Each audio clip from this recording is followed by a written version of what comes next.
Who can tell me in what context I use this in chapter 4? Subdivision. Developer subdivision, yeah. You think about it, when the developer bought the property and put in the infrastructure, it was one big loan, but then after they developed it into multiple pieces of property, it was one big loan that covered 100 lots. And do you remember, for an extra bonus point, what type of deed? Why did we talk about this in chapter 4? You now have one mortgage that covers 100 pieces of property. It is in fact a blanket mortgage. What's going to happen if you want to release a property from underneath this blanket mortgage? What type of deed did we talk about in chapter 4? Say again? A deed of release is actually a deed of release or a release deed. It could be released out from underneath the burden of the blanket mortgage. Make sense? Go back and look at, I think it's chapter 4 that this came up, and see if I didn't say compare forward to a blanket mortgage. Hey, open-end mortgage, let me give you an example first, and then I'll give you a short definition. An open-end mortgage, HELOC, H-E-L-O-C, everything capitalized, H-E-L-O-C. H-E-L-O-C. It stands for a home equity line of credit. Home equity lines of credit are, in fact, open-end mortgages. So now, let me give you the definition of an open-end mortgage and see if you can visualize this. Open-end mortgages, you can borrow up to a credit limit or down to 0. You can borrow within a prescribed credit range.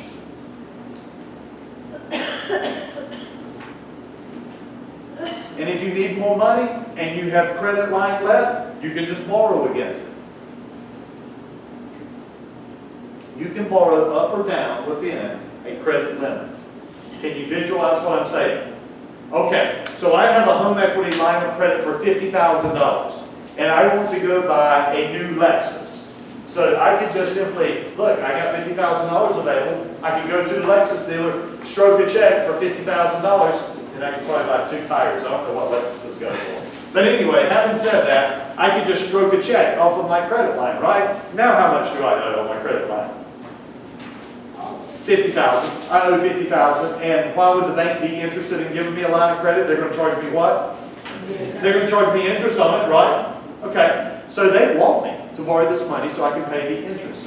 I get a bonus this year at work, so I immediately run in and I pay down my $50,000 to 0. Now if I need $50,000 again, what do I need to do? Just simply stroke another check and I can have my $50,000. It can go up or down within a credit limit. So far so good? Is that Now, within your actual mortgage? Like it's not a separate mortgage? it's probably a separate mortgage, okay? Jen, let's talk about your first mortgage. Does your first mortgage act that way? No. No. Your first mortgage is only going in one direction, right? Okay? So let's talk about that. Your first mortgage is probably what we refer to as a closed-end mortgage. All mortgages are either open-end or closed-end. Your first mortgage is closed-end. If you pay it down to $150 and you want more money, what do you need to do? You can either refinance and do a takeout mortgage, or you could open up a credit line, a home equity line of credit, okay? Because it's only going in one direction. All mortgages are open-end or closed-end, HELOC. You feel okay about that? I told you, these words are not hard. You stop me if you think otherwise. Construction loans. Hey, there's a lot of notes on construction loans. Let's get all these. There are a lot of notes on construction loans. Actually, the first one's fairly simple, right? When would you use a construction loan? These are when you're borrowing money to build a house. Construction loans are used when you're borrowing money to build a house. Make sense? Okay. Now let's talk about some of the features. Is this like the developer side or the? Yeah, the builder can do it, but you can do it as well. You can do it as well. Okay, think about this on the construction loan. Definition first, and then let's talk about it. In a construction loan, it allows for subsequent draws against a credit line. Construction loan allows for subsequent draws against a credit line.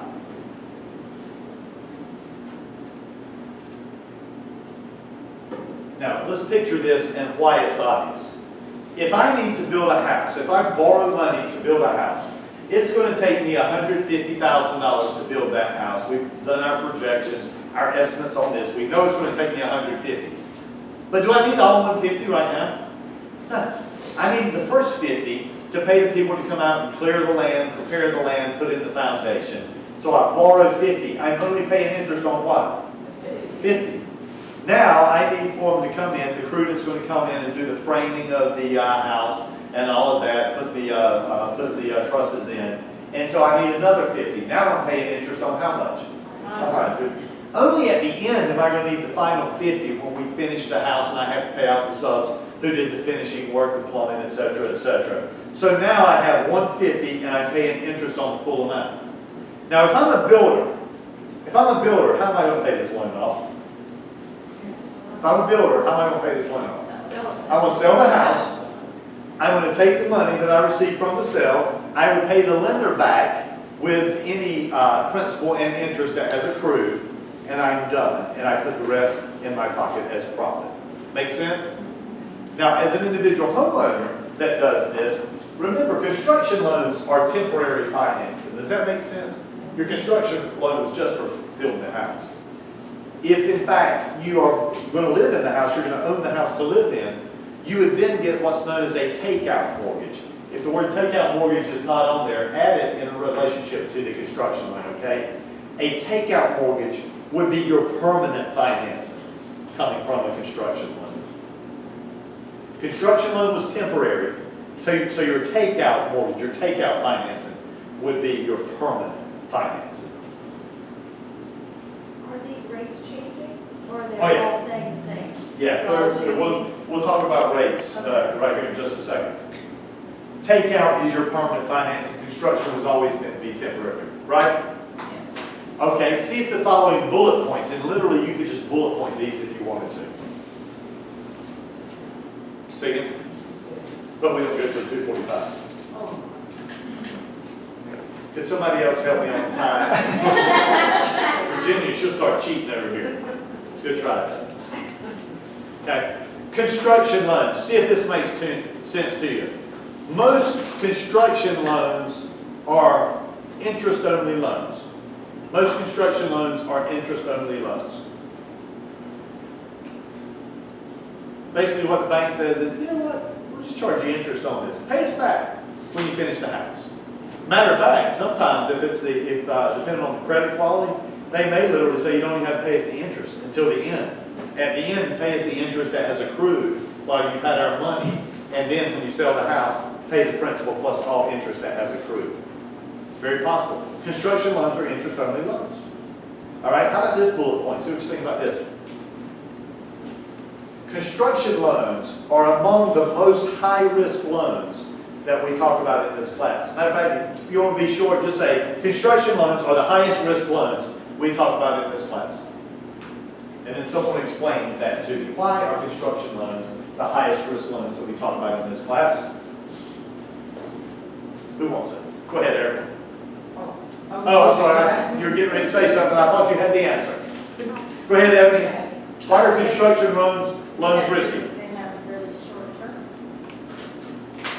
They're So not we're getting long. the builder may I was take gonna say, longer. they're not gonna have any collateral, so if you default, they just, it'll wait. Everything that y'all said was good, but that's kind of what I was going for, was the idea of collateral.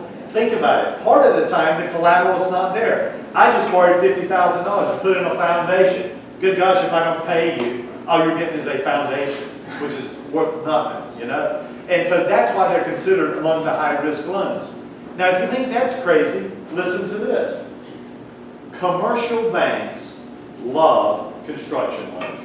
Commercial lenders love construction loans. Commercial banks, like your BB&Ts, your Wells Fargo, people like that. Commercial banks love construction loans. Can someone explain that? Constance, you were actually on the right trail just a moment ago. If it's high risk, what's the bank going to charge you? High rates. High interest. And interim, and it's for a short term. yeah. It's, the reason that commercial banks love them is that because they're high risk, they can charge you a high interest rate for a short period of time. Aren't most construction loans paid off within a year?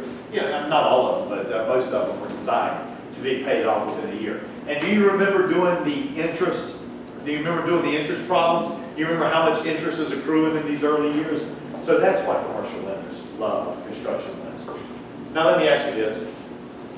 Would you say that under a construction loan, the lender obviously wants to make sure you're well qualified, right? Yeah. But not only do they want to make sure you're well qualified, they also want to make sure you're making substantial what? Progress. You're making substantial progress. In other words, when you show up for the bank and say, I need another draw for $50,000. Well, what have you done so far? Well, I spent the first 50 on cocaine, so I don't have my foundation in yet. You probably are not going to get the next 50. If you're making substantial progress, though, then they want to make sure that their investment is as safe as possible. And if not safe, they're going to minimize the downside risk. Okay? But they're going to make sure you're well qualified and that you're making substantial progress. Okay? Construction loans. A lot of little bullet points there. I like construction loans for a question. They always come up. Sell and lease back without straining your brain a little bit on sell and lease back. Let's not spend a lot of time here. This is exactly what it says. It's when you have a property, you sell it, and you turn right around and enter into a lease. Would you like to make it easy to picture so you don't have to study this? Think about a builder. Think about a builder who is building within a subdivision. Have you ever been in a model home? Have you ever been in a model home? Yeah. Okay, I want you to think about this. A model home, the builder built it, and now they're going to use it for 3 years. How's the best way to get their money back out of that house? What if they sell it, but they still need a model home, right? And then turn right around and lease it back from the person that they sold it to. This is a win-win, okay? The builder built it. If they sell it to an investor, they immediately get their capital back, which they can go use to build another home, right? What does the investor get out of this? What does the investor get? Yeah, they get a pretty damn good tenant. I mean, think about it. If this is going to be used as a model home, how is this thing going to be kept for the next 3 years? I mean, it's going to be immaculate. The builder is clearly going to pay the lease and then also keep it in immaculate condition. These used to fly kind of under the radar. They were really, really good investments, but they got to be so popular that builders, they used to give you a pretty substantial discount, even though they put a lot of upgrades on a model home. You ever notice that? Okay. But today, you have to pay pretty close to retail to get one of these, especially in our market. It's very competitive. Bless you. But you do get a good tenant for a certain period of time who's clearly going to make sure they pay the rent as long as they need it. Buy down. How much time do I have left, Virginia? I want to see if I have time to talk about buy down. 7 minutes. 7 minutes? Virginia, I think I can do it. I think I can do it. You actually heard me tell you this story a little bit earlier when we were talking about truth in lending. You remember me talking about truth in lending, Regulation Z? Have we talked about that yet? Or does it come up later in this chapter? We haven't talked about it yet. Oh, okay. Well, this would be kind of a precursor to that. A buy-down loan. Here's what you're writing in your notes. Someone is temporarily buying down the interest rate. And if you want to just go ahead and be fairly straightforward about it, it's typically a builder where you see these used. Someone, typically a builder, is temporarily buying down an interest rate. All right, does anybody remember from earlier in chapter 14, we talked about buying down an interest rate? Say again? Discount points. I will tell you the difference between discount points and a buy down. Do you remember if I buy a discount point, how much am I buying my interest rate down? 1/8. One discount point means you're buying your interest rate down 1/8%, but you're doing it for the life of the loan, right? With a buy down, you're buying it way down, but only for a short period of time. Now, what do discount points and buy downs have in common? They're both simply prepaid interest. That's all they are, is prepaid interest. Let me show you something. We used to use these a lot when I was working for a builder. I worked for a builder that was he built production, we were a production builder. Production builder basically means we have to sell homes. The way our profit margins work is by us constantly selling homes. We're taking down 3 or 4 lots per month. We got to sell them. We have to because we have promised the developer that we're going to buy some more lots next quarter. Okay? So production builders have to move homes. So what we would do is every once in a while we would end up with a glut of homes at $200,000. We got to get rid of it. Okay? Let me ask you this. If you had a glut of homes at $200,000 and you had to get rid of them, what are some of the tactics you might employ? If you had to get rid of $200,000 homes, what could you do? You could drop the price. Well, let me tell you something. If people ain't buying them at $200,000, how much are you going to have to drop the price to get people motivated? It's quite a bit. Probably between 15 and probably between 5 and 10%. So somewhere between $10,000 and $20,000. Okay. Not to mention, I'm a production builder. If I drop my prices in this neighborhood, what are all the people I sold houses to going to think about me? They ain't gonna like it. They ain't gonna like it. Have you ever seen this tactic before? We will throw in free upgrades. $20,000 in free upgrades. Do you know why builders throw in upgrades? It doesn't cost them. I can throw in $20,000 of upgrades, and it may only cost me $10,000 because I have a built-in margin, right? That's popular as well. But free upgrades don't always get people off the couch. You know what gets people off the couch in America? Monthly payments. Monthly payments, and here's why. People don't always understand big numbers, but if they break it down to, when I was working over at Wake Forest, we used to run an ad, and we would say, we will sell you this 4-bedroom, 2.5-bath home, Wake Forest, North Carolina. Now, obviously this is years ago, but we could sell that home for $667 per month. 4-bedroom, 2.5-bath, 2,300 square feet, $667 per month. But you didn't say that. What's that? Ads and you dealing with financing. Sure I can say it. There's some disclosures I have to make, but sure I can say it. We'll talk about those disclosures later in Truth in Lending. Okay. $667 per month. Okay? That would get people off the couch because that is cheap. That is a cheap payment. At the time we're advertising this, they're paying $900 a month for an apartment in North Raleigh. So they would come running out and see, what is it that you know that we don't know? Well, here's the deal. If interest rates today were 6%, remember, I like to use these numbers because they're easy. $200,000 house or loan, $200,000 loan at 6%. How much interest is that accruing per month? Per month? Did you say 1,000? What, 12,000 per year divided by 12? Okay, 200,000 times 6% would equal 12,000 divided by 12. Basically, it's spitting out $1,000 a month, right? But what did I say your payment was? $667. What if I could drop your interest rate to 4%? 200,000 times 4% is 8,000. 8,000 divided by 12 is $667 a month. There's your asterisk right there. All right, that'll be important later on. Okay? What we would do is we would buy down the interest rate to 4%, right? Okay. Now, remember, I need to sell a bunch of houses. I don't want to drop the price. I don't want to do free upgrades. I want to do this. I want to do a low monthly payment. Can somebody tell me how much it costs to buy my interest rate down to 4% year one? 2% of what? 2% of the loan amount. 2% of 200,000 is how much? $4,000. It cost me $4,000 to buy my interest rate down year one. Guess what we did year two? Your payment's going to be a little bit higher year two. Because we're only going to buy it down to what? 5%. This is what's known as a 2-1 buy down. First year we bought it down 2, second year we bought it down 1. Guess what it's going to be years 3 through 30? It's going to go back to market rates. Year 2 is going to be $833 per month. How much did it cost year 2 for me to buy it down 1%? 1% of loan amount? $2,000. Keep in mind, in these I didn't advertise, I'm just doing interest. How much did it cost me to buy down my interest rate for 2 years like that? $6,000. So in other words, I could have dropped the price $20,000, but I lost $20,000 and made everybody mad at me. I could have done $20,000 worth of free upgrades, and that would have cost me probably around $10,000. I can buy the interest rate down 2 points for the first year, 1 point for the second year. It cost me $6,000. You know how much money we lost when we did this? None. You know why? We raised our price.